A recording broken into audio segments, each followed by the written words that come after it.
Continuamos estudiando la existencia de las derivadas parciales. Bueno, en este caso ambas existen y dan 0. Ambas existen y dan 0. Entonces, fíjense que aquí tengo f en 0 más h, punto y coma, 0. Aquí tengo un 0 por h, así que esto es 0, no tiende a 0. Así que 0 menos 0 es igual a 0 y lo de abajo tiende a 0. Pero realmente no me importa que haga lo de abajo si ya el numerador es 0. Muy bien, por la misma razón les voy a delegar que hagan la derivada respecto a y. ¿Cómo sería? Aquí 0 y esto lo saco y a la coordenada y le pongo 0 más h. Recuerden que para derivar estamos derivando en el origen, no tenemos que hacer la derivada por definición en un punto x y cualquiera, que sería bastante más complicado porque se me llena todo de letras, sino que es la derivada parcial en el origen porque ahí queremos estudiar la existencia de la derivada. ¿Por qué no podemos derivar por regla? Bueno, porque la función está partida en el origen, es decir, no podemos utilizar derivación por regla dado que tenemos una partición en el dominio. Muy bien. ¿Qué concluimos? Que ambas derivadas parciales, ocurre lo mismo, son iguales a 0. Por eso vamos a plantear la condición de diferenciabilidad. En el origen, en particular aquí, bien, es decir, que xy tendiendo a x0 y 0 debe de f de xy menos f en 0, 0 menos la derivada de f respecto a x en el origen por x menos x0 menos la derivada de f respecto a y en y menos y0, todo sobre la norma de xy menos 0, 0. Muy bien, esto 0, 0. Y aquí f de xy dividido la norma. Muy bien. Límite xy tendiendo al 0, 0 de f de xy, recordemos la expresión de la función,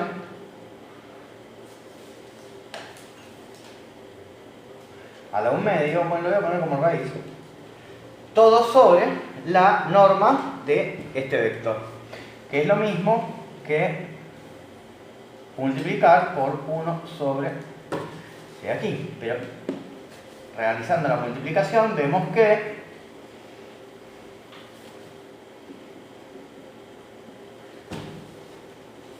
y ahora sí, muy bien. Acomode, fíjense que este superlímite súper complicado se hizo muy sencillito. Este límite que parecía súper complicado, ya no lo es tanto. Muy bien, vamos a ver. Analicemos este límite. ¿Tiene algún problema con el dominio? No. Muy bien, dominio, bien. No va a tener ningún problema de definición.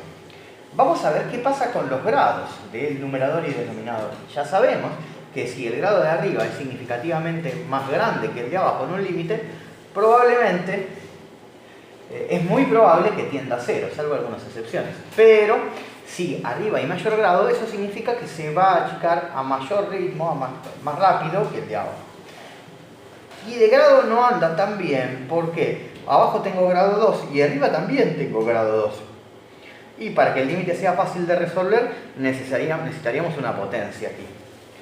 Así que podemos aplicar límite radial o polares. Apliquemos polares aquí. O radial, tengo dos opciones, mx más b. O aplico cambio de variables a polares. Me gustó el de polares. Voy a cambiar a polares. Límite con xy tendiendo a 0, 0. Muy bien. Pasemos a polares. Sabemos que si xy tiende a 0, la norma de xy por supuesto, tiende a 0. Y en polares, la norma de XY es R. Así que aquí se observa, no se demuestra, no mostramos nada, pero se hace claro que se cumple, que R tiende a 0 si XY tiende a 0. Igualmente no nos piden mostrar eso en ningún examen. Sigo. Límite con R tendiendo a 0 de X y coseno de θ, seno de θ. Todo sobre. Miren, aquí no hace falta decir que si tenemos R seno de θ al cuadrado más R coseno de θ al cuadrado, esto es R cuadrado, ¿verdad? Pues, si están en análisis 2, o bueno, o en análisis 1, para los que los vean en análisis 1, ya esto seguramente lo tienen claro, no lo vamos a mostrar. Así que vemos que el límite con R tendiendo a 0, se van las R's y me queda coseno de θ por seno de θ. Así que el límite depende de θ. Por lo tanto, afirmamos, no existe límite. F no es diferenciable en el origen.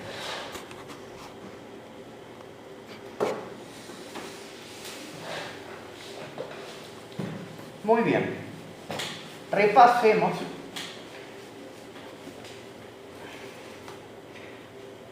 ¿Qué podríamos haber hecho para decidir? Teorema. Si existen todas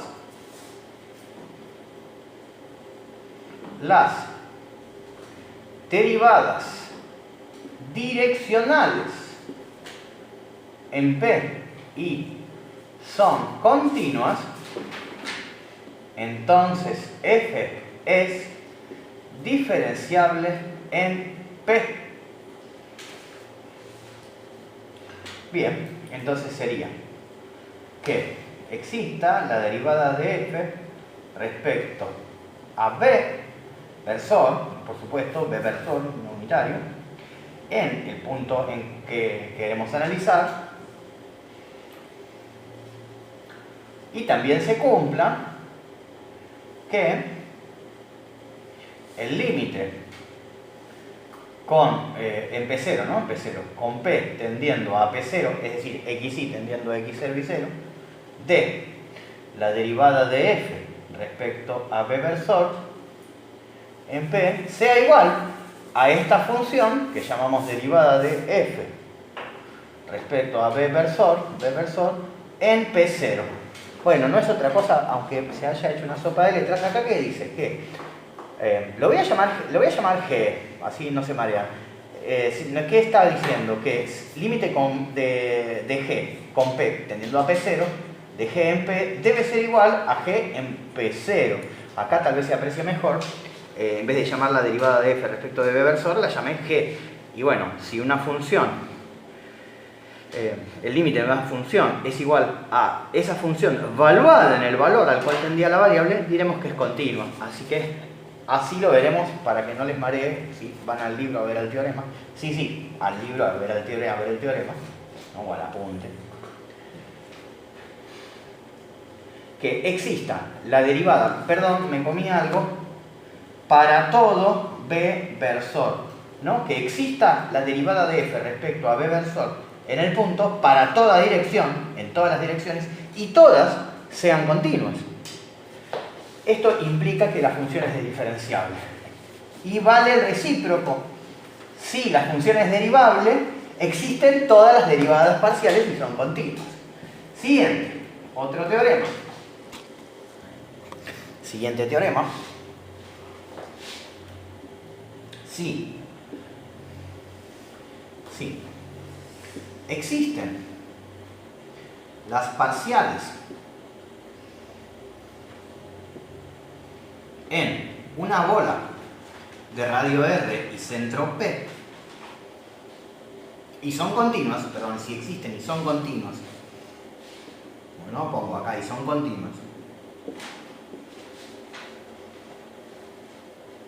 existen las derivadas parciales en una bola de radio R y centro P y son continuas, entonces f es diferenciable en P.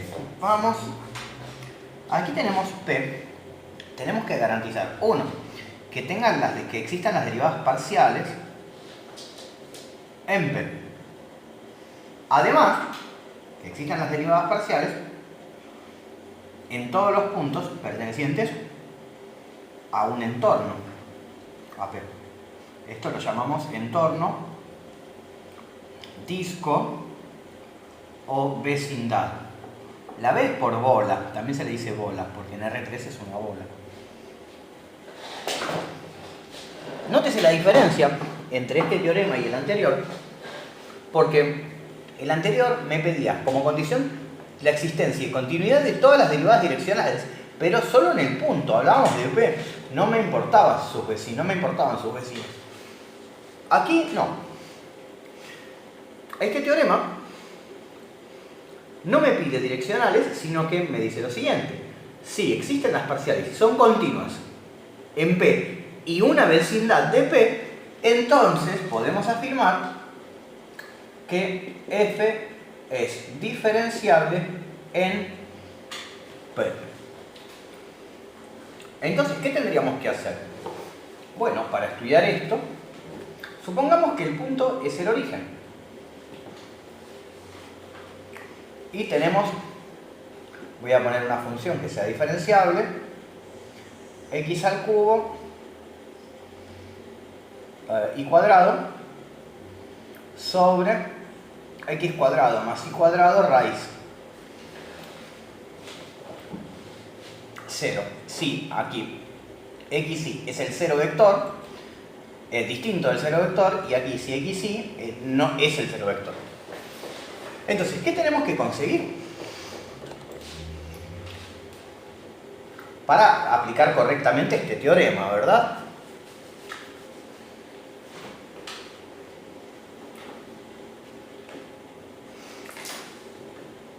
Debemos conseguir la derivada de f respecto a x en el origen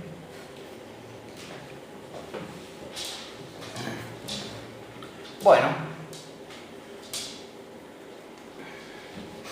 si hicieron unos cuantos ejercicios se van a dar cuenta que esto es 0, así como lo es la derivada de f respecto de ahí en el origen.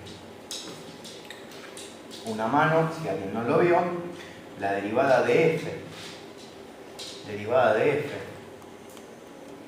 respecto a x en el origen será el límite con h tendiendo a 0 de f en 0 más h, punto y coma en 0, menos f en 0 sobre h. Pero fíjense que si pongo un 0 en i, se anula, así que esto es 0 y esto es 0, no tiende a 0, es 0.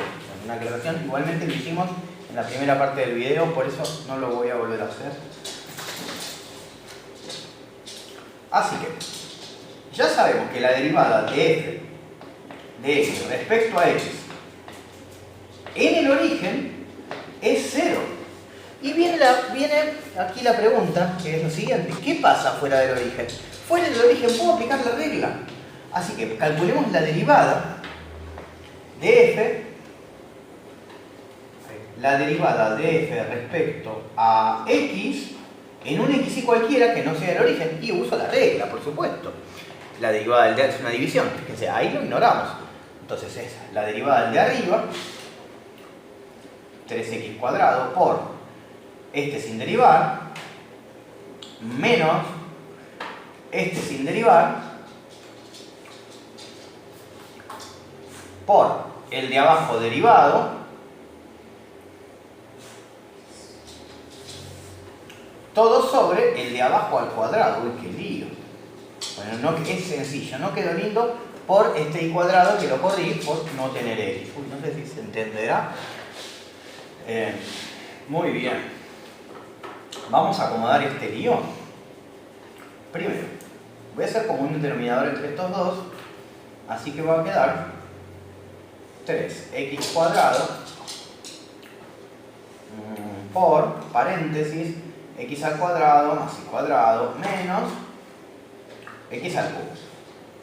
Todo sobre la raíz de x cuadrado más y cuadrado por 2 sobre este factor, que es este al cuadrado. ¿Se acuerdan que es el denominador al cuadrado por regla de la división? No importa, no importa. Entonces, aquí lo tengo a lo medio, multiplico. Y fíjense que esto va a quedar a la 3 medios. Si tenemos 3 por x a la cuarta más 3y cuadrado menos x al cubo sobre 2x cuadrado y cuadrado a la 3 medios, todo por y al cubo. Y hemos llegado a la derivada de f respecto a x en un x cualquiera que no sea el origen. Bueno, linda no es. Cómoda, no es nada cómodo de trabajar. Pero bueno, tarea para el hogar, ver que realmente el límite de esta expresión que la expresión tiende a 0 si x y tiende al origen. Así que, muy bien. En este caso, obviamente, se dan cuenta que no conviene tomar este camino de ninguna manera. Simplemente porque se menciona mucho el teorema, pero quería mostrar cómo se aplica y cómo hacemos para estudiar la derivada parcial. Entonces, la verdad que quedó bastante feucha, pero ¿qué les parece si le llamamos g de xy? A esto que quedó aquí lo vamos a llamar g de xy, ¿sabes? Para ahorrar tinta. Así que la derivada de la función respecto a x en un xy cualquiera será, bien, si no estoy en el origen, dio toda esta pelota que no voy a volver a copiar y la llamamos g de xy. A ver, esto sí lo vamos a borrar y diremos que la derivada de la función respecto a x en un punto cualquiera es g, esa cosa fea que veo ahí abajo, si xy no es 0. Y es 0 si xy es igual al 0, 0. Muy bien, y si tenemos esta función, no importa que sea una derivada, ¿no es una función? Sí. ¿Podemos estudiar su continuidad en el origen? Sí. Entonces, esta función es continua por ser un cociente de continuos fuera del origen. Si estudiamos la continuidad en el origen, acabaríamos afirmando que la derivada de f de x es continua en R2, es decir, es continua en todos los puntos de R2. Entonces, en particular, ¿es continua en el origen y en una vecindad? Sí, porque si es continua en todos lados, es continua en P y en una vecindad.